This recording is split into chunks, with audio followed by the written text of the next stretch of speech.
Doctor ortho Ayurvedic oil and capsule. अब दर्द भी घुटने टेकेगा। भारी बारिश पर सीएम धामी ने संभाली आपदा प्रबंधन की कमान। अधिकारियों को अलर्ट रहने के दिए निर्देश। सभी विभागों को भी 24 घंटे अलर्ट रहने के निर्देश। राहत बचाव कार्यों में देरी न करने पर जोर। देहरादून में धामी सरकार की त्वरित कार्रवाई। नंदा की चौकी में बहाल हुआ आवागमन। पुल की अप्रोच रोड को रिकॉर्ड समय में किया दुरुस्त। मुख्यमंत्री के निर्देश पर शुरू हुई कार्रवाई। चंपावत में डिजिटल युवा महोत्सव 2026 में अब मोबाइल पर चमकेगी युवाओं की प्रतिभा। फिटनेस, संस्कृति और क्रिएटिविटी के लिए मिलेगा मंच। युवाओं की प्रतिभा को राष्ट्र मंच तक पहुंचाने की पहल। मुख्यमंत्री सांस्कृतिक संवर्धन किट को मिला जन समर्थन। चौमेल समिति ने सीएम धामी का जताया हार्दिक आभार। लोक संस्कृति के संरक्षण की ऐतिहासिक पहल। नई पीढ़ी तक पहुंचेगी उत्तराखंड की समृद्ध सांस्कृतिक विरासत।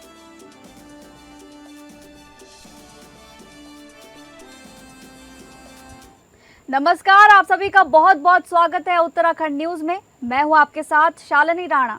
शुरुआत करेंगे उत्तराखंड से जुड़ी खबरों की, जहां पर उत्तराखंड के मुख्यमंत्री पुष्कर सिंह धामी ने लगातार वर्षा और मौसम पूर्वानुमान के मद्देनजर आपदा प्रबंधन की कमान संभाली है। उन्होंने सभी विभागों को 24 घंटे अलर्ट रहने के निर्देश भी दिए हैं। लगातार हो रही वर्षा और मौसम विभाग के पूर्वानुमान को देखते हुए ये कदम लिया गया है। मुख्यमंत्री पुष्कर सिंह धामी ने मंगलवार तड़के ही आपदा प्रबंधन की कमान संभालते हुए आपदा प्रबंधन सचिव से प्रदेश भर की स्थिति की जानकारी ली और सभी विभागों को 24 घंटे अलर्ट मोड में कार्य करने के निर्देश दिए। उन्होंने स्पष्ट किया कि आपदा की स्थिति में किसी भी स्तर पर राहत एवं बचाव कार्यों में एक क्षण की भी देरी नहीं होनी चाहिए। हर सूचना पर तत्काल कार्रवाई सुनिश्चित की जाए। मुख्यमंत्री ने जिलाधिकारियों और वरिष्ठ अधिकारियों को फील्ड में जाकर मोर्चा संभालने को भी कहा है। अधिकारियों को निर्देश दिए गए हैं कि वर्षा और भूस्खलन से बाधित सड़कों को सर्वोच्च प्राथमिकता के आधार पर खोलने के लिए जेसीबी, पोकलेन, डोजर समेत सभी आवश्यक मशीनरी पर्याप्त संख्या में रखी जाए, ताकि आवागमन सामान्य होने के साथ ही राहत बचाव कार्यों में बाधा न आए। उन्होंने ये भी निर्देश दिए कि आपदा में कहीं भी बिजली, पानी व संचार सेवाएं बाधित होने पर तत्काल इनकी बहाली सुनिश्चित की जाए।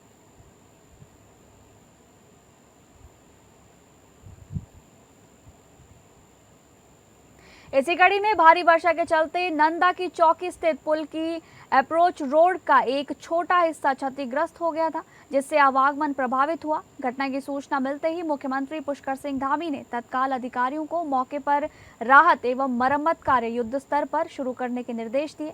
मुख्यमंत्री के स्पष्ट निर्देशों के बाद लोक निर्माण विभाग, जिला प्रशासन एवं संबंधित एजेंसियों ने समन्वित रूप से कार्य करते हुए लगातार अभियान चलाया और मात्र 12 घंटे के भीतर क्षतिग्रस्त अप्रोच रोड की मरम्मत कर मार्ग को पुनः सुचारू रूप से आवागमन के लिए खोल दिया गया। मार्ग खुलते ही स्थानीय लोगों को राहत मिली तथा आवश्यक सेवाओं का संचालन भी सामान्य हो गया।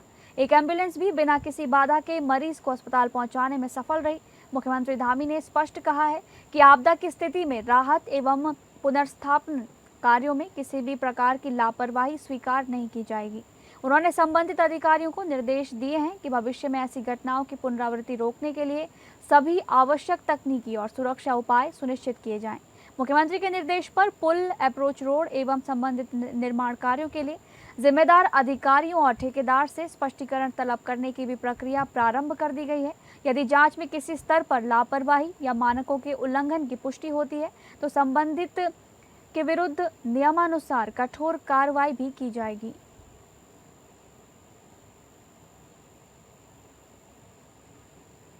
अगली खबर का रुख करेंगे, जहां पर चमोली जिले के कर्णप्रयाग में अमृत 2.0 योजना के तहत निर्माणाधीन पेयजल योजना का जिलाधिकारी ने स्थलीय निरीक्षण कर कार्यों की प्रगति का जायजा लिया।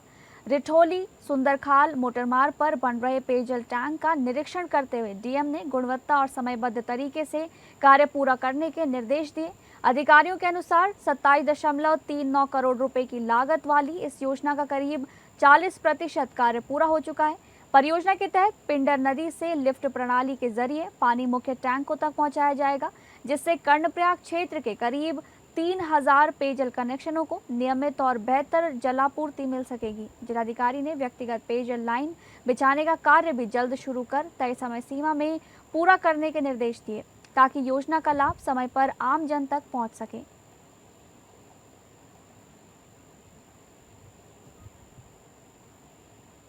अगली खबर चंपावत जनपद से है, जहां साइबर अपराधों की रोकथाम और लोगों को डिजिटल रूप से सुरक्षित बनाने के उद्देश्य से चंपावत पुलिस लगातार जागरूकता अभियान चला रही है। पुलिस अधीक्षक के निर्देशन में थाना पाटी पुलिस द्वारा देवीधुरा तथा तामली पुलिस द्वारा ग्राम कारी एवं सिमिया में व्यापक साइबर सुरक्षा जागरूकता अभियान आयोजित किया गया। अभियान के दौरान पुलिस टीम ने ग्रामीणों, महिलाओं एवं स्कूली बच्चों को फर्जी लोन, ऑनलाइन ठगी, फर्जी लिंक, ओटीपी साझा करने के खतरे, बैंकिंग फ्रॉड, सोशल मीडिया धोखाधड़ी तथा कृत्रिम बुद्धिमत्ता यानी कि एआई के सुरक्षित एवं जिम्मेदार उपयोग के बारे में विस्तार से जानकारी दी। पुलिस अधिकारियों ने बताया कि थोड़ी सी सतर्कता अपनाकर अधिकांश साइबर अपराधों से बचा जा सकता है। इस अवसर पर महिला सुरक्षा, नशा मुक्ति अभियान और बाल श्रम निषेध जैसे महत्वपूर्ण सामाजिक विषयों पर भी लोगों को जागरूक किया गया। चंपावत पुलिस ने आमजन से अपील की है कि किसी भी संदिग्ध कॉल, मैसेज, लिंक या ऑनलाइन ऑफर पर बिना सत्यापन विश्वास न करें। यदि किसी भी प्रकार की साइबर ठगी होती है तो घबराने के बजाय तत्काल 1930 पर संपर्क करें या राष्ट्रीय साइबर अपराध पोर्टल पर शिकायत दर्ज कर समय रहते आवश्यक कार्रवाई सुनिश्चित करें।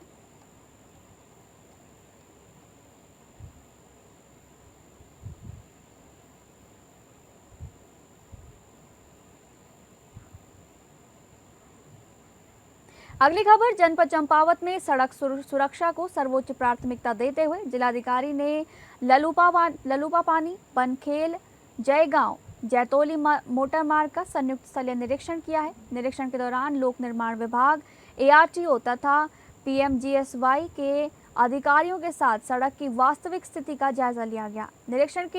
निरीक्षण में मार्ग के शुरुआती लगभग 400 मीटर हिस्से में अत्यधिक तीव्र ढाल पाए जाने पर जिलाधिकारी ने आमजन की सुरक्षा के दृष्टिगत वहां तत्काल आवश्यकता अनुसार क्रैश बैरियर लगाने के निर्देश दिए। साथ ही पूरे मार्ग पर क्षतिग्रस्त सुरक्षा दीवारों, काजवों और अन्य जोखिम वाले स्थानों का विस्तृत निरीक्षण कर शीघ्र रिपोर्ट प्रस्तुत करने के निर्देश संबंधित विभागों को दिए गए।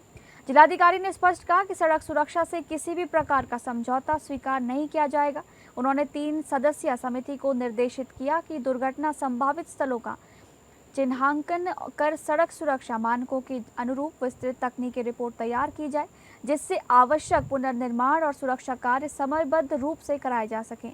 निरीक्षण के दौरान जिलाधिकारी ने संबंधित अधिकारियों को सड़क की वर्तमान स्थिति, आवश्यक सुरक्षा उपायों तथा पुनर्निर्माण से जुड़ी विस्तृत तकनीकी रिपोर्ट शीघ्र प्रस्तुत करने के भी निर्देश दिए, ताकि जनहित में आवश्यक कार्रवाई तत्काल शुरू की जा सके।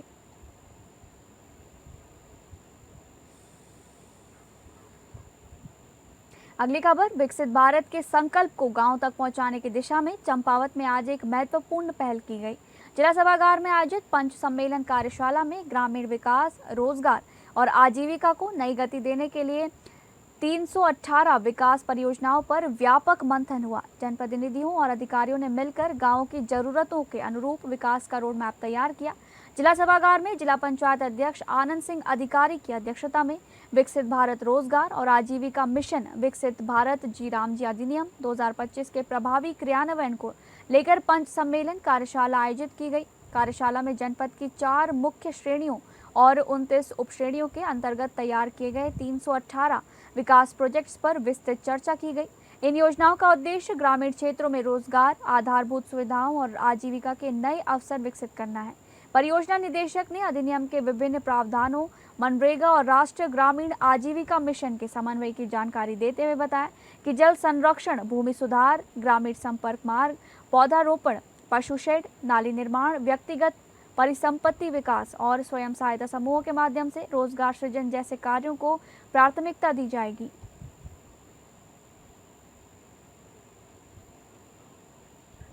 श्रावण मास में कांवड़ यात्रा की पवित्रता और श्रद्धालुओं की धार्मिक भावनाओं को ध्यान में रखते हुए नगर निगम रुद्रपुर ने कांवड़ यात्रा मार्ग पर कच्चे और पके हुए मांस की बिक्री पर पूर्ण प्रतिबंध लगा दिया है। महापौर विकास शर्मा के निर्देश पर सहायक नगर आयुक्त रणदीप द्वारा जारी आदेश के अनुसार ये प्रतिबंध श्रावण मास की समाप्ति तक प्रभावी रहेगा। आदेश में काशीपुर किच्छा राष्ट्रीय राजमार्ग और काशीपुर बाईपास सहित सभी प्रमुख कांवड़ यात्रा मार्गों पर मांस की दुकानें तथा मांसाहारी भोजन परोसने वाले रेस्टोरेंट बंद रखने के निर्देश दिए गए हैं। नगर निगम ने चेतावनी दी है कि आदेश का उल्लंघन करने वाले प्रतिष्ठान संचालकों के विरुद्ध कानूनी कार्रवाई के साथ जुर्माना भी लगाया जाएगा।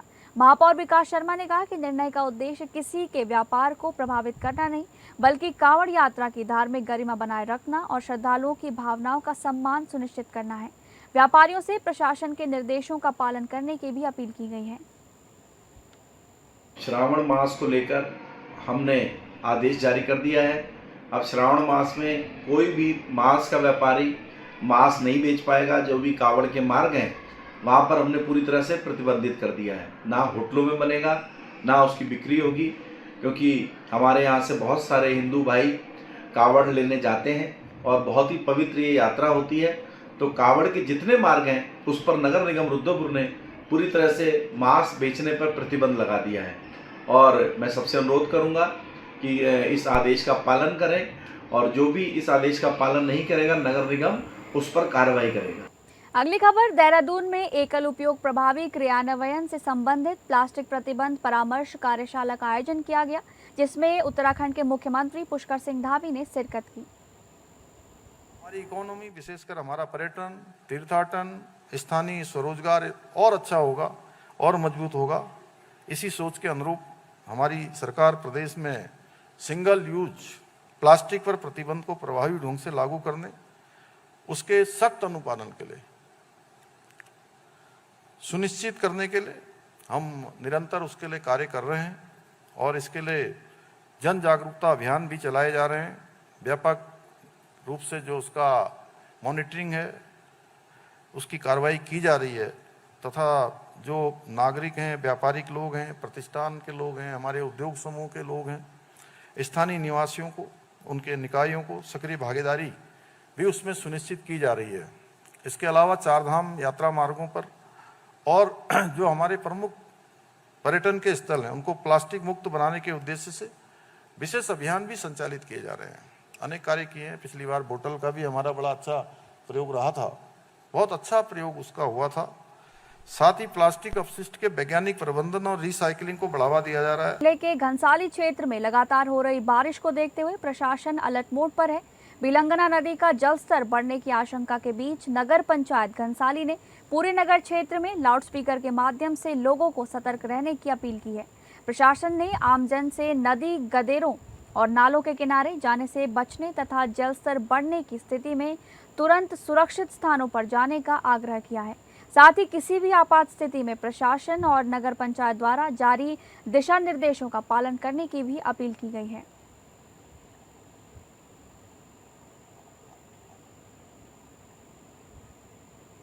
टिहरी गढ़वाल जिलाधिकारी नितिका खंडेलवाल की अध्यक्षता में कलेक्ट्रेट स्थित वीसी कक्ष में राजस्व विभाग की मासिक समीक्षा बैठक आयोजित की गई। बैठक में राजस्व वसूली, लंबित राजस्ववाद, खाद्यान्न वितरण व्यवस्था और विभिन्न विभागों की प्रगति की समीक्षा करते हुए अधिकारियों को आवश्यक दिशा निर्देश दिए गए। जिलाधिकारी ने पुराने लंबित मामलों की नियमित सुनवाई सुनिश्चित कर उनका समयबद्ध निस्तारण करने के निर्देश दिए ताकि आमजन को शीघ्र न्याय मिल सके। बैठक में आबकारी विभाग की कार्रवाई, परिवहन विभाग के चालान, दैवीय आपदा से क्षतिग्रस्त पटवारी चौकियों की मरम्मत और लंबित अभियोजन मामलों की भी समीक्षा की गई। जिलाधिकारी ने खाद्यान्न वितरण व्यवस्था को सुचारू बनाए रखने, प्रवर्तन अभियान तेज करने और शेष पटवारी चौकियों के मरम्मत कार्य जल्द पूरा करने के भी निर्देश दिए।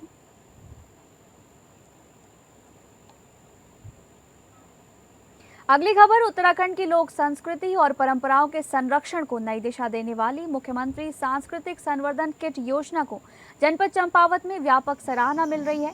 इसी क्रम में श्री राम सेवा एवं जन चेतना मंच चौमेल समिति ने प्रदेश के मुख्यमंत्री पुष्कर सिंह धामी के प्रति हार्दिक आभार व्यक्त करते हुए इस पहल को सांस्कृतिक विरासत के संरक्षण की दिशा में ऐतिहासिक कदम बताया। समिति ने कहा कि सरकार द्वारा शुरू की गई ये अभिनव योजना उत्तराखंड की लोक कला, लोक संगीत और पारंपरिक सांस्कृतिक धरोहर को नई पहचान देने के साथ साथ आने वाली पीढ़ियों तक प्रभावी रूप से पहुंचाने का कार्य करेगी। रामलीला कमेटी के उपाध्यक्ष अजय सिंह बिश ने कहा कि मुख्यमंत्री सांस्कृतिक संवर्धन किट प्रदेश के कलाकारों और सांस्कृतिक संस्थाओं के लिए नई ऊर्जा और उत्साह का स्रोत बनेगी। उन्होंने मुख्यमंत्री के दूरदर्शी नेतृत्व की सराहना करते हुए कहा कि प्रदेश की संस्कृति के प्रति उनकी प्रतिबद्धता अनुकरणीय और प्रेरणादायी है। जी का और जिला अधिकारी जी का बहुत बहुत धन्यवाद करते हैं, जिन्होंने चौमेल की महिलाओं को ये भजन सामग्री दी है। अगली खबर चंपावत से है, जहां पहली बार डिजिटल माध्यम से युवाओं की प्रतिभा को राष्ट्र मंच तक पहुंचाने के उद्देश्य से डिजिटल युवा महोत्सव 2026-27 का आयोजन किया जा रहा है। 15 से 29 वर्ष तक के युवा अब अपनी फिटनेस, संस्कृति और रचनात्मक प्रतिभा का प्रदर्शन फिट उत्तराखंड ऐप के माध्यम से कर सकेंगे। जिलाधिकारी ने ऐसे युवाओं के लिए सुनहरा अवसर बताया है। उत्तराखंड शासन के निर्देशानुसार जनपद चंपावत में डिजिटल युवा महोत्सव 2026-27 का आयोजन किया जाएगा। इस महोत्सव का उद्देश्य युवाओं को डिजिटल प्लेटफॉर्म से जोड़ते हुए फिटनेस, खेल, लोक संस्कृति, पर्यटन और उत्तराखंड की समृद्ध विरासत को देश भर तक पहुंचाना है। प्रतियोगिता में 15 से 29 वर्ष आयु वर्ग के उत्तराखंड निवासी युवा व्यक्तिगत एवं टीम श्रेणी में हिस्सा ले सकेंगे। प्रतिभागियों को अपनी मौलिक वीडियो, रील और फोटो फिट उत्तराखंड ऐप पर अपलोड करनी होगी, जिसके बाद जिला स्तरीय समिति द्वारा उनका मूल्यांकन किया जाएगा। जनपद स्तर पर प्रत्येक श्रेणी के विजेताओं को प्रथम पुरस्कार 5,000 रुपये, द्वितीय पुरस्कार 3,000 रुपये और तृतीय 2,000 रुपये प्रदान किए जाएंगे। चयनित प्रतिभागियों को राज्य स्तर पर भी सम्मानित किया जाएगा। उत्तराखंड के चंपावत से बागवानी के क्षेत्र में नई उम्मीद की खबर सामने आई है। विकासखंड पार्टी के ग्राम मरौली कालूखान के प्रगतिशील किसान भुवन चंद्र पंगरिया ने पहली बार जैकलिन नाशपाती की खेती कर शानदार सफलता हासिल की है। बड़े आकार और बेहतरीन स्वाद वाली इस विशेष किस्म की नाशपाती ने पहले ही पेड़ से करीब 1.5 से 2 क्विंटल तक उत्पादन देकर सभी का ध्यान अपनी ओर खींचा है। इस सफलता के बाद किसान ने जिलाधिकारी से मुलाकात कर जनपद में जैकलिन नाशपाती की खेती को बढ़ावा देने, किसानों को पौधे उपलब्ध कराने और तकनीकी सहयोग देने की मांग की है। माना जा रहा है कि प्रशासन और उद्यान विभाग का सहयोग मिलने पर चंपावत जल्द ही जैकलिन नाशपाती की नई पहचान बन सकता है और ये पहल किसानों की आय बढ़ाने के साथ बागवानी क्षेत्र में नई क्रांति का आधार बनेगी।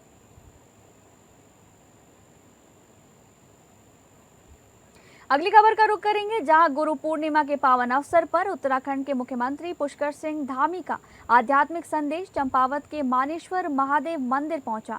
विधायक प्रतिनिधि प्रकाश तिवारी और जिलाधिकारी ने मुख्यमंत्री का शुभकामना संदेश मंदिर के मठाधीश परम पूज्य स्वामी धर्मराजनंद पुरी महाराज को सम्मान भेंट किया। इस दौरान मुख्यमंत्री ने संत समाज को समाज की नैतिक शक्ति बताते हुए प्रदेश की सुख समृद्धि, शांति और जन कल्याण की कामना की। वहीं स्वामी धर्मराजानंद पुरी महाराज ने मुख्यमंत्री के उत्तम स्वास्थ्य, दीर्घायु और जनसेवा में निरंतर सफलता का आशीर्वाद देते हुए पूरे उत्तराखंड की खुशहाली और उज्जवल भविष्य की प्रार्थना की।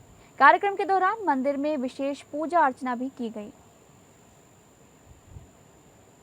हमारी वैदिक परंपरा के अनुसार